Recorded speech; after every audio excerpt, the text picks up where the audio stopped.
opens lines for the queen and bishop, immediately vying for central influence and initiating active piece development.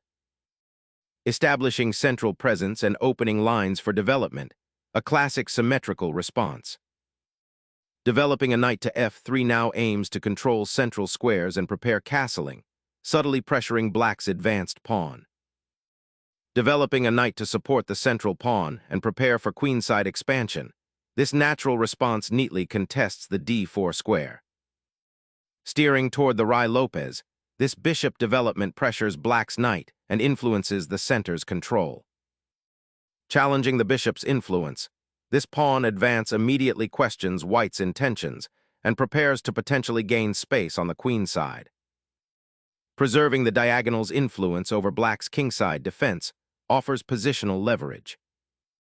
Developing the knight here contests the center and prepares castling, a solid, active response. Securing the king's safety first, white prioritizes defense and prepares for counterplay on the queen side. Preparing for kingside castling, this bishop now aims to support its central pawns while keeping lines of retreat open. Preparing to push the center pawns is a classic Ruy-Lopez idea, aiming to seize space and restrict black's pieces. Solidifying the center and preparing for queenside pawn expansion, this natural development unlocks the bishop on c8. Sacrificing material to disrupt black's pawn structure and potentially open lines is a bold choice here. Doubling the pawns disrupts black's pawn structure, offering potential central pressure later. Challenging the center's symmetry, this pawn thrust immediately questions black's doubled c-pawns and opens lines for white's pieces. Opening the d-file presents an immediate tactical opportunity, but also exposes your king's pawn shield. Unpacking the knight to d4 strategically opens the d-file and disrupts black's pawn structure, creating a lasting positional imbalance. Centering the bishop offers improved diagonal influence and prepares for potential kingside pawn advances. Securing the d-pawn's advance, this knight now eyes potential central disruptions and supports the looming d5 push. Solidifying the king's safety with castling is a smart defensive maneuver, preparing for future action. Liberating the bishop from its passive square, bf4 now eyes the d6 pawn and aims to activate its potential, creating an immediate central pressure point. Asserting influence on the b-file, black proactively prepares for potential pawn advances and future piece activity along that open file. Securing the b-file with the rook offers a proactive defense against black's queenside pressure and prepares for potential pawn advances. A subtle pawn advance, aiming to reshape the kingside pawn structure for potential future operations, while also potentially creating a retreat square for the bishop. Unveiling a latent pressure on black's queenside pawn structure, this declaration of intent aims to exploit the weakened c6 square and create immediate tactical possibilities. Awaiting the capture of the d4 pawn, black strengthens the center and eyes the weakened b2 square.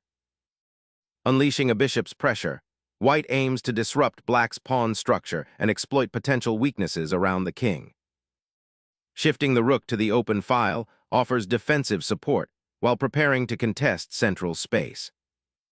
Unleashing a pawn thrust to disrupt black's kingside structure and gain central space. An ambitious foray into white's territory, challenging the pawn chain and aiming to disrupt coordination. Exchanging the bishop removes a key defender from black's central pawn structure and opens up lines for white's attack. Opening a central file for the rook immediately reclaims initiative and tests white's kingside pressure. Shattering the central pawn structure offers immediate tactical leverage. This exchange simplifies the position, opening the e-file and potentially offering the black rook a more active role. Centralizing the rook to seize the open file, white forces a decisive endgame transition. Opening the c-file presents a double-edged sword. While it allows piece activity, it exposes the king's structure. Repositioning the knight to b3 aims to gain control of the crucial c5 square and support a potential queenside pawn advance later. Asserting central influence, black challenges white's d-pawn and begins to unlock their queenside. securing the knight and preparing a queenside expansion, though it weakens the kingside pawn structure a tad. Re-establishing piece mobility is paramount, as the knight seeks active squares, potentially targeting white's kingside.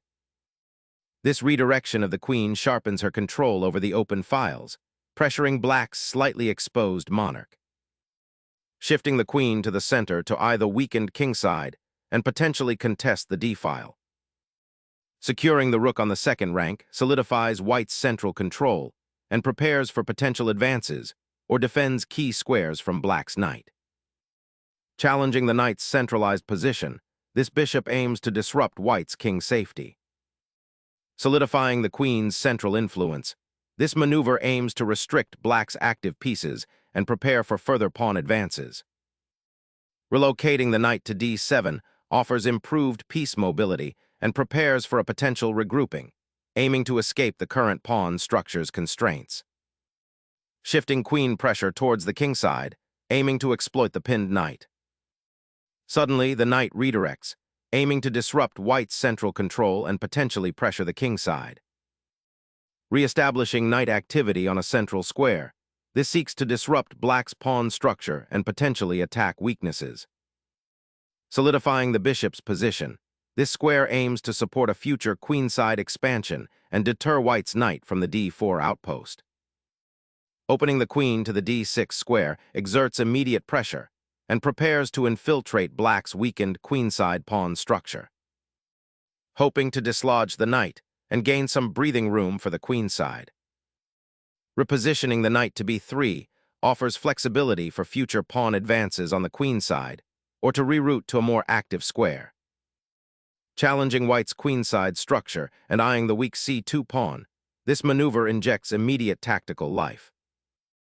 Trading queens simplifies into an endgame where white's rook on the second rank holds significant sway.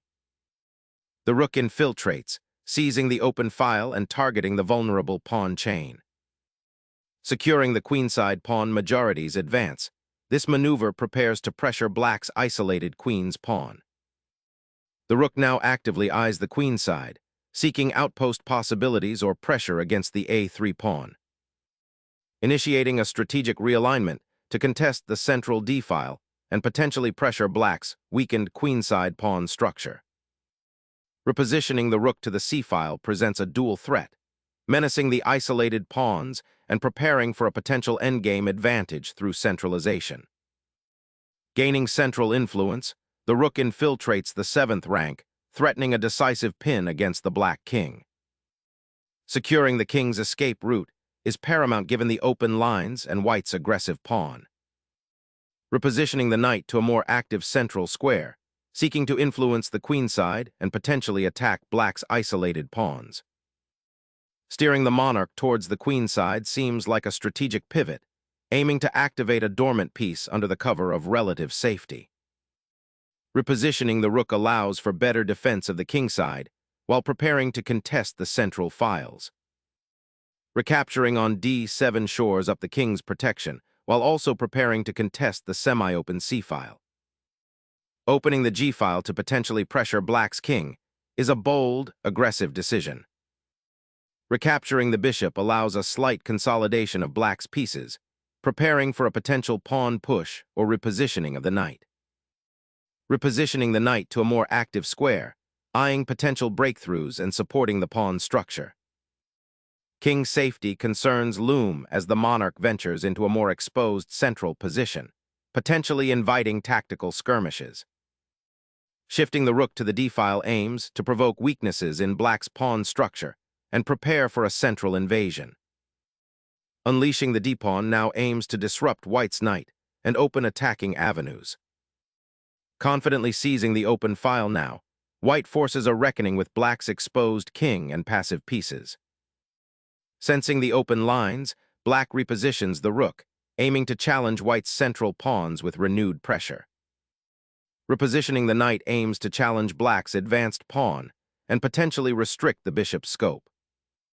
Re-establishing contact with the f7 pawn is a prudent defensive measure, solidifying the king's safety. Reasserting rook presence on the open file aims to contest control and potentially harass the king.